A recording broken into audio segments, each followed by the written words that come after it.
Bismillahirrahmanirrahim. Assalamualaikum warahmatullahi wabarakatuh. Alhamdulillahirabbil alamin wa bihi nasta'inu ala umuri dunya waddin. Asyhadu an la ilaha illallah wahdahu la syarika lahu wa asyhadu anna Muhammadan abduhu wa rasuluhu la nabiyya ba'dahu. Allahumma ya ahad shalli ala Muhammad. Allahumma ya ahad shalli ala Ahmad. Allahumma ya ahad salli ala al-mahdi khalifatika ya ahad. Allahumma salli ala sayyidina Muhammadin an-nuri dzati was-sirri sadi bi jamil asma'i was-sifat. Allahumma salli ala sayyidina Muhammadin fil arwah wa jasadi fil jasad wa qabrihi fil qubur. Alhamdulillah, malam hari ini kita masih sama-sama duduk di tempat ini. Semoga Allah selalu merahmati dan memberkahi kehidupan kita.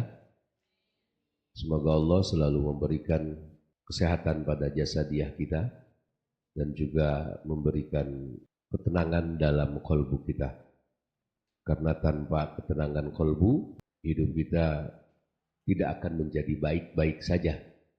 Hidup kita akan menjadi semrawut, akan menjadi tidak terarah. Jadi kunci dari sebuah ketenangan adalah, kunci dari sebuah kebahagiaan dunia adalah memiliki ketenangan hati yang disebut dengan mutmainnah. Dan itu yang berhak memberikannya hanya Allah Subhanahu wa Ta'ala. Meskipun kita banyak baca tentang buku-buku atau kitab-kitab yang berkaitan dengan bagaimana cara mengkondisikan hati supaya menjadi benar, tetap saja bahwa cahaya dari mutmainnah itu yang berhak memberikan adalah Allah. Jadi mudah-mudahan ikhtiar kita agar selalu memiliki cahaya yang mutmainnah, agar selalu memiliki hati yang tenang, mendapatkan cahaya mutmainnah dari Allah Ta'ala, bisa diberikan Allah dan bisa menjadikan diri kita lebih baik lagi dalam menata kehidupan ini. Amin ya rabbal alamin. Bismillahirrahmanirrahim. Khairul ilmi ma kanatil khasyatu ma'ahu. Sebaik-baiknya ilmu adalah yang disertai rasa takut kepadanya. Al ilmu in qaranathu al-khasyatu falaka wa illa fa'alaika. Jika ilmu disertai rasa takut, ia akan berguna bagimu. Namun jika tidak, ia akan menjadi petaka bagimu. Ilmu yang baik atau yang benar adalah ilmu yang disertai dengan rasa takut kepada Allah. Atau bisa juga diterjemahkan dengan ilmu yang baik adalah yang memunculkan rasa takut kepada Allah. Jadi ilmu itu kemarin itu sudah dijelaskan dalam tatarannya masing-masing itu mulia kan ya. Baik semua ilmu itu. Cuman dari yang baik itu ada yang lebih baik. Mulia ada yang termulia. Bagus ada yang lebih bagus. Nah, jadi apa atau mana ilmu yang paling baik atau yang terbaik? Tandanya seperti apa? Ketika kita mendapatkan rizki ilmu, lalu hal tersebut membuat kita menjadi dekat dengan Allah dan merasa takut ditinggalkan oleh Allah. Ilmu apa itu berarti? Ilmu tentang mencintai. Mencintai siapa? Mencintai Allah. Sebelum kita dapat mencintai, maka harus ada cara untuk mencintainya. Yang dilakukan, yang diawali dengan mengenal Allah. Karena ketika kita tidak mengenal, lalu tiba-tiba cinta kan jadi lucu. Pak Amir cinta nggak sama Luna Maya? Jangan bohong. Nah, kita tanya Gus Miftah ya. Gus, cinta nggak Davina Karamoy? Pertanyaan ini diganti. Suka nggak sama Davina Karamoy? Oh, nggak munafik. Apakah suka itu bisa menghasilkan cinta? Berarti suka itu bisa menghasilkan cinta. Cara untuk bisa menghasilkan dari suka ke cinta adalah harus mengenali yang dicintai. Minimal Gus Miftah ini jadi figuran dulu. Di filmnya dia. Lama-lama kenal, baru akan muncul yang namanya rasa cinta. Sedikit demi sedikit. Begitu juga ketika kita ingin mencintai Allah. Tahapan yang pertama adalah mengenal Allah. Dengan cara apa? Menggunakan apa? Menggunakan ilmu yang berkaitan untuk dapat mengenal Allah. Kita sebutnya dengan ilmu apa? Ilmu yang spesifik membicarakan tentang agar kita dapat mencintai Allah. Ilmu apa? Ilmu yang disebut dengan ilmu ma'rifatullah. Hanya itu. Ketika terus-terusan kita terinduksi oleh ilmu model seperti itu, lama-kelamaan insya Allah akan muncul keinginan untuk mengenal Allah. Jadi kalau ada orang nanti kalian ngajarin tentang teori ma'rifat, tiba-tiba nolak, biarin. Karena memberikan informasi ke orang itu tidak bisa langsung, apalagi yang berkaitan dengan kebenaran. Apalagi berkaitan dengan yang maha benar. Nggak bisa. Biarkan saja. Lama-kelamaan, jika racak ninggang batu, lila-lila jadi legok. Pucuk dicinta, ulam pun tiba, itu akan muncul dengan sendirinya. Kalau seandainya terus-terusan terinduksi oleh ilmu-ilmu yang berkaitan dengan ma'rifatullah. Jadi kalau seandainya kita ingin mengenal, mencintai Allah, awali dengan cara mengenal. Cara mengenal adalah mencari, memahami ilmu-ilmu tentang pengenalan kepada Allah Subhanahu wa ta'ala. Ini yang disebut dengan ilmu yang terbaik. Lalu, apa yang dihasilkan ketika kita mengenal Allah? Apa yang akan dihasilkan ketika kita sudah dekat, betul-betul dekat dengan Allah dan merasa bahwa tidak ada lagi tujuanku kecuali Allah Ta'ala. Tandanya adalah terbersit dalam kolbunya takut pada Allah. Innama yakhshallahu min ibadihil ulama. Sesungguhnya Allah itu akan membuat orang yang mengenalnya menjadi khasyah, menjadi takut. Takutnya bukan takut seperti kita ke makhluk, tapi takutnya seperti kita, bukan, nggak ada istilahnya pokoknya. Takutnya bukan takut ke makhluk, takut yang menghasilkan kita ingin lebih mencintai dengan menjalankan semua perintahnya. Harus bedakan ketakutan antara takut kepada Allah dengan takut kepada manusia. Hidup kalian takut nggak? Apa yang menjadi penyebab kita takut menghadapi hidup? Ketidakmungkinan. Apalagi? Ketidakpastian. Kayaknya jodoh nih.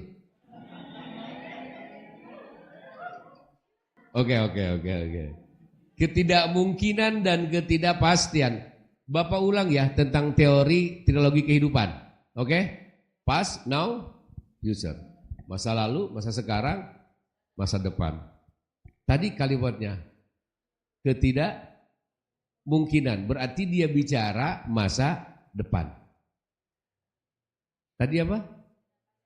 Ketidakpastian, bicara masa depan. Dua-duanya sama. Yang satu tidak mungkin, yang satu ketidakpastian. Apa yang dihasilkan ketika kita selalu memikirkan ketidakpastian masa depan? Masih ingat apa? Anxiety.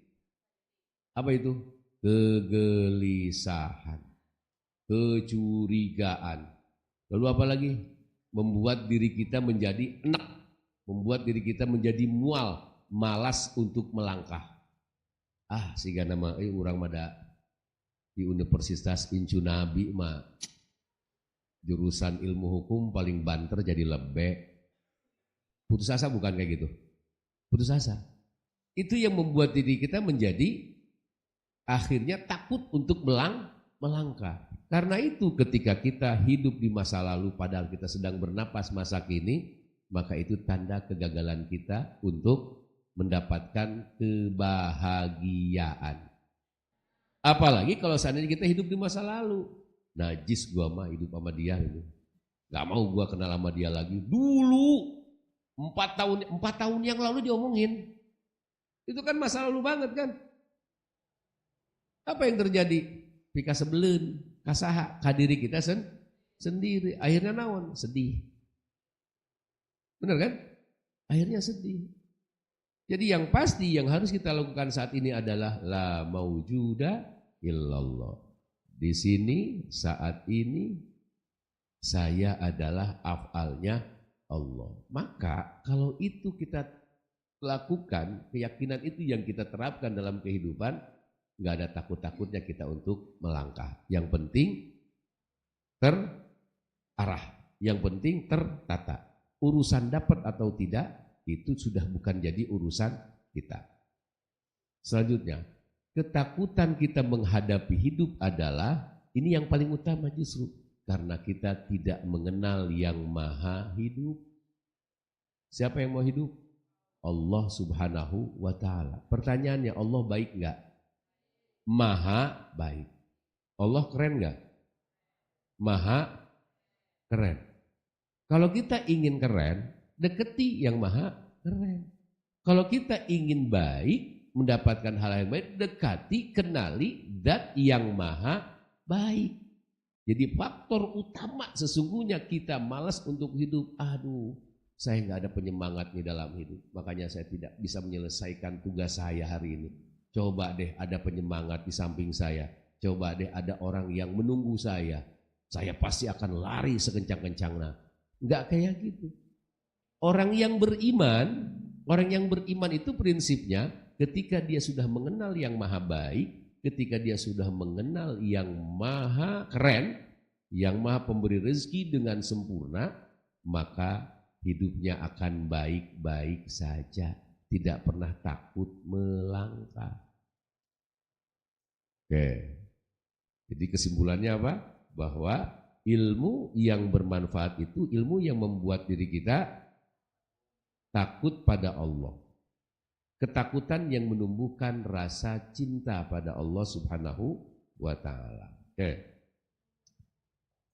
Itulah yang disebut dengan pewaris ilmu. Jadi pewaris ilmu itu siapa? Orang-orang yang sudah menguasai ilmu pengenalan pada Allah.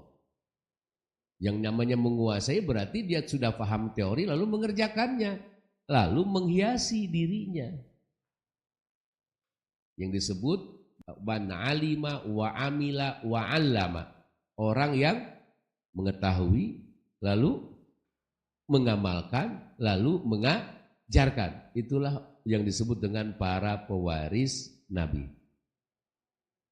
Dalam Al-Quran, ya'lamuna zahiran minal hayatid dunya wa hum anil akhirati hum ghafilun. Surat Ar-Rum ayat 7.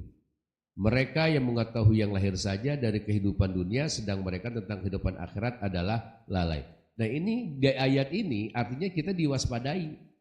Dikasih warning, hati-hati. Di surah Asra, ada alim tapi akhirnya jahil. Ada yang jahil tapi akhirnya alim. Alim tapi akhirnya jahil, orang yang tahu urusan dunia. Ini ayat ini ngomongnya, tahu urusan dunia, dia kuasai urusan dunia, profesinya juga bertingkat-tingkat, berlevel-level, bermacam-macam. Tapi dia tidak mengetahui siapa yang menghidupi dirinya sebetulnya, siapa yang memberikan dia profesi sebetulnya. Maka dia nantinya akan menjadi manusia yang jahil.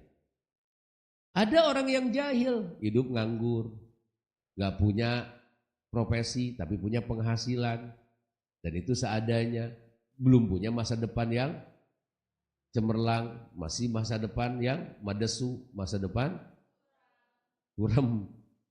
Tapi kalau dia sudah betul-betul mengenal Allah, maka nanti di akhirnya akan mengalami aliman, akan menguasai dunia. Entah itu kapan. Yang pasti Allah itu maha baik terhadap orang-orang yang ahlul ma'rifah, orang yang menjadi ahlinya. Kalau orang sudah mengenal Allah, sudah dengan jalan cinta pada Allah Subhanahu wa taala, apa sih yang tidak diberikan oleh Allah? Bahkan sesuatu yang sebetulnya kita tidak pernah terbesit dalam pikiran kita itu muncul dengan sendirinya. Artinya dimunculkan oleh Allah. Makanya sekali lagi, ayo perdalam lagi ilmu tentang pengenalan pada Allah Subhanahu wa taala. Jangan pernah malu belajar tentang ilmu ma'rifatullah. Jangan pernah takut belajar ilmu ma'rifatullah meskipun kita belum sampai pada titik kesempurnaan dalam mengenalnya. Ya orang sekarang kan rata-rata anak-anak muda sekarang kan malu disebut santri, malu disebut, ya justru ketika kalian ada dalam hati malu disebut ahli ibadah, dalam hatinya malu disebut santri, malu disangkanya ortodok, itulah sebuah kesombongan yang dimunculkan dari nafsu damimah. Ya kalau ada orang, ente mah santri keren, ya tinggal bilang alhamdulillah, gak usah ditambahin. Alhamdulillah masih diberi kesempatan oleh Allah menjadi orang-orang yang bisa bertaubat, nggak usah. Alhamdulillah aja, alhamdulillah, kan gitu.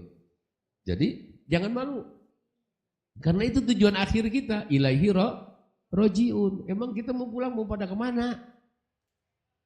Hah? Gus Miftah emang mau pulangnya ke pohon jengkol? Mau nggak? Mati, tiba-tiba main coloknya di pohon toge, mau? Itu yang harus kita pikirkan. Ente belajar Gus ya hari ini. Ya, belajar tanpa ada cinta, tanpa mengenal. 4 tahun ke depan itu akan mempengaruhi kehidupannya enggak? Yang dipelajari dia? Tidak akan. Tapi ketika kita cinta pada pelajaran yang kita hadapi hari ini, mencintai jurusan kita, tidak lagi ada pikiran di masa lalu bahwa mah yang ke ITB, akhirnya ke dia gitunya. Enggak ada pikiran gitu, kita terus pasti akan membuat diri kita menjadi getol, menjadi rajin. Dan presentasinya insya Allah itu akan menjadikan alasan kita menjadi sukses, salah satunya itu. Tapi Bapak akan lebih salut dengan kalian yang berada di 2 tempat pendidikan lalu berhasil. Itu keren banget. Oke. Selanjutnya, al ilmu in qarinatul khasyah falaka wa illa fa'alaika. Ilmu adalah yang disertai dengan rasa takut kepada Allah, karena itu yang memberikan manfaat kepadamu. Jika tidak disertai rasa takut, maka ilmu itu akan mencelakakanmu. Ilmu apa? Berkaitan dengan ilmu agama pun bisa mencelakakan kita. Belajar ilmu fikih, belajar ilmu Al-Quran dan tajwid, tafsir. Ilmu tentang psikologi, ilmu tentang segala macam. Itu kalau landasannya tidak ada ilmu ma'rifat, ilmu tersebut akan membuat dirinya menjadi jumawa. Akan membuat dirinya menjadi merasa dirinya pintar dari hasil usahanya. Kan itu bahaya. Ilmunya bagus, tapi karena dirinya kosong dari ilmu tentang pengenalan dan cinta pada Allah, akhirnya ilmunya terbawa-bawa menjadi jelek. Meskipun pada hakikat ilmu nggak pernah jelek ya. Ya, jadi kalian yang hati-hati nih. Yang jurusan-jurusan agama, jurusan agama kan jurusan akhirat ya. Di AT, ilmu hadis, ilmu apa lagi? Ilmu, ya pokoknya ilmu yang berkaitan dengan seperti tasawuf, psikologi, psikoterapi. Ada tasawuf psikometer, dan segala macam. Wah ini udah pasti selamat Enggak akan bisa menyelamatkan kalau seandainya dasar pengenalan pada Allahnya, cinta pada Allahnya minim, enggak akan. Itu bisa menjadikan diri kita malah jumawa. Oke. Berarti sekali lagi harus kita simpulkan bahwa ilmu pengenalan pada Allah atau ilmu ma'rifatullah itu harus didahulukan daripada ilmu-ilmu yang lain. Kalau terlambat gimana Pak? Tidak ada kata terlambat. Ya kalau gitu saya ulangi lagi lah, nanti kuliahnya tahun depan, sekarang mau belajar dulu, sekarang berhenti, nanti testing lagi. Salah. Lucu ya kayak gitu mah. Ya. Yang pasti kan apa? Waktu secara kuantitas tidak akan terulang, tapi secara kualitas bisa terulang. Itu yang harus diingat ya. Belajar ibda binafsina. Berawali dengan diri kita sendiri. Oke. Nah, lalu bagaimana cara untuk mendapatkannya biar lebih cepat? Kita memahami ilmu tentang cinta pada Allah, ilmu tentang ma'rifatullah. 1. Minta syafaat Kangjeng Nabi Muhammad SAW. Oke. Yang kedua, bersihkan pikiran dari hal-hal yang membuat diri kita ragu terhadap Allah Subhanahu wa Ta'ala. 2 itu. Tapi yang paling utama adalah minta syafaat dari Kangjeng Nabi. Nabi Muhammad yang bernama Ahmad. Nabi Muhammad yang bernama Ahad. Hanya ada salawat yang adanya. Ada salawat yang suka Bapak baca itu kan. Allahumma ya Ahad sholli ala Ahmad. Allahumma ya Ahad sholli ala Muhammad. Allahumma ya Ahad sholli alal mahdi khalifatika ya Ahad. Itu pintu untuk kita mendapatkan syafaat dari Kangjeng Nabi Muhammad SAW. Bahkan syafaat Kangjeng Nabi Muhammad itu bukan hanya untuk batiniah kita. Untuk urusan dunia pun bisa minta pertolongan ke Nabi Muhammad SAW yang disebut dengan syafaat dunia. 2 itu yang harus kita lakukan. Oke. Kalau ada sebuah pertanyaan, apakah semua makhluk di dunia ini mengenal Allah Subhanahu wa Ta'ala, menyaksikan Allah Subhanahu wa Ta'ala? Di dunia ini ada makhluk apa aja? Jamadat, hayawanat, lalu manusia. Jamadat itu benda mati. Hayawanat itu hewan. Lalu kita manusia yang komplit, terdiri dari 3 unsur. Apakah semua menyaksikan Allah? Semua yang diciptakan Allah itu tahu, tapi tidak semua bersaksi. Yang bersaksi itu hanya manusia, dan yang dituntut bersaksi itu hanya manusia. Ya. Makanya ada istilah daun bertasbih, terus batu bertasbih, laut bertasbih, cikopi bertasbih, haseup bertasbih, harmoni bertasbih, ya 76 cap mangga bertasbih, tapi dia tidak bersaksi karena tidak ada satu unsur ruh yang diberikan pada mereka. Kalau kita kan komplit ya, zat ke-1, zat kedua, zat ke-3. Cahaya Allah, cahaya Muhammad, cahaya insan. Karena bekal 3 itulah maka hanya manusia yang dituntut untuk bersaksi pada Allah. Kalimatnya dituntut. Berarti kalau kita tidak bisa membuktikan tuntutan itu, bersalah nggak kita? Bersalah. Tanggung jawabnya berat nggak? Berat. Makanya harus mencari agar tuntutan itu terlampaui. Paham sampai situ? Oke. Jadi sekali lagi bahwa jika ada ilmu yang membuat diri kita malah tidak takut kepada Allah, nah itu berarti ilmu yang tidak bermanfaat. Pak, ilmunya kan ilmu tafsir. Secara zatnya bermanfaat, namun terbawa tidak menjadi manfaat. Karena sebab apa? Karena dirinya belum kenal yang menciptakan ilmu tafsir itu sendiri. Al-haqiqahnya Allah Subhanahu wa Ta'ala.